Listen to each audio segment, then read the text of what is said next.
नमस्कार सभी को। सरल ज्ञान चैनल में आप सभी का स्वागत है। आज की वीडियो में हम जानेंगे पूरे महाभारत के युद्ध में द्रौपदी कहाँ रहती थी।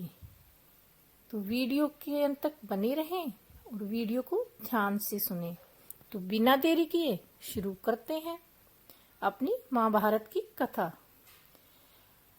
अपने चीरहरण के बाद द्रौपदी ने पांडवों से कहा कि यदि तुम दुर्योधन और उनके भाइयों से मेरे अपमान का बदला नहीं लेते तो धिक्कार है तुम्हें। द्रौपदी ने पांडवों से कहा कि मेरे केस अब तब तक खुले रहेंगे जब तक दुर्योधन के खून से इन्हें धो नहीं लेती।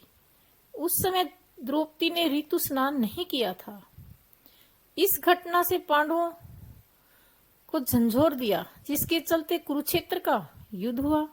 सवाल ये है कि युद्ध के समय द्रौपदी कहाँ रहती थी और कुंती और गांधारी क्या करती थी।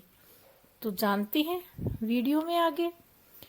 चीरहरण के समय भीम ने कसम खाई कि मैं दुर्योधन की जांग को गदा से तोड़कर और दुशासन की छाती को चीरकर उसका रक्त पान करूंगा।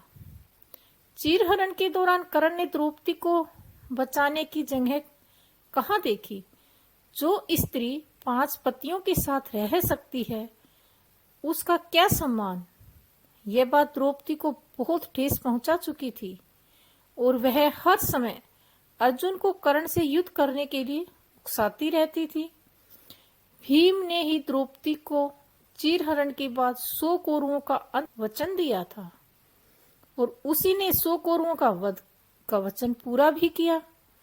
महाभारत के ये 14वें दिन भीम ने ही चीरहरण वाले दुशासन का वध करके उसके सीने का रक्त द्रौपदी को केस धोने के लिए सौंप दिया। इससे ही 15 साल बाद द्रौपदी ने पुनः अपने केसों को बांधा। जब महाभारत का युद्ध चल रहा था तब संपूर्ण युद्ध के दौरान द्रौपदी दिन भर पांडवों के शिविर में ही रहकर उनका इंतजार करती थी। रात में 5 पांडव उसे बताते थे कि आज में के युद्ध में क्या हुआ। कुंती और गांधारी किसी विशेष मौके या घटना के समय ही युद्ध शिविर या कुरुक्षेत्र के मैदान में आती थी।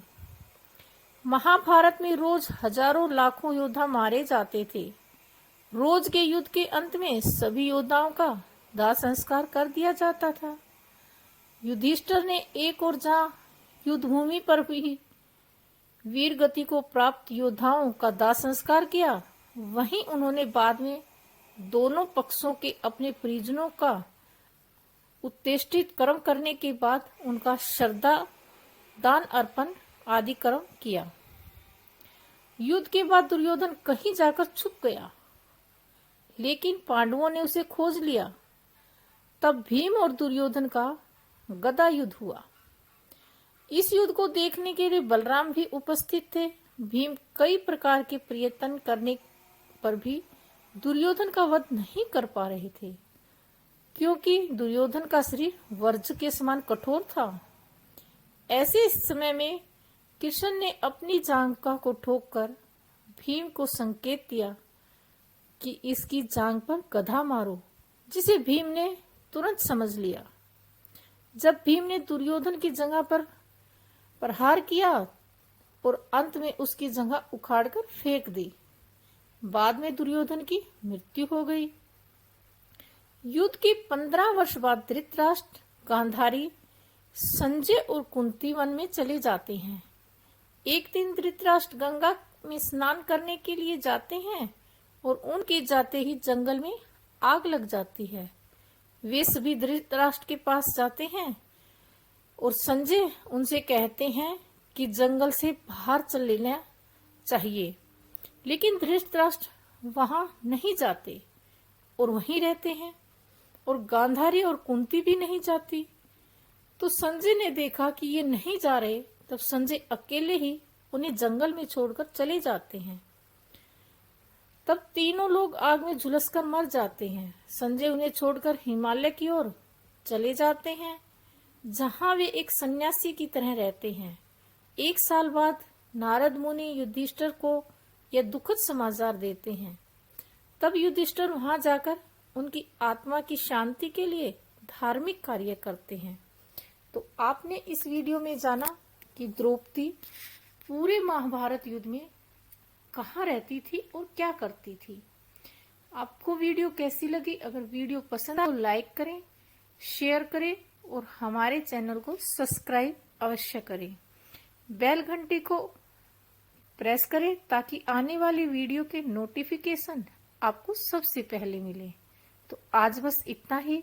कल फिर सुबह 7 बजे किसी और रहस्यमय कहानी के साथ आपके साथ होंगे। तब तक के लिए हमें आज्ञा दीजिए। नमस्कार।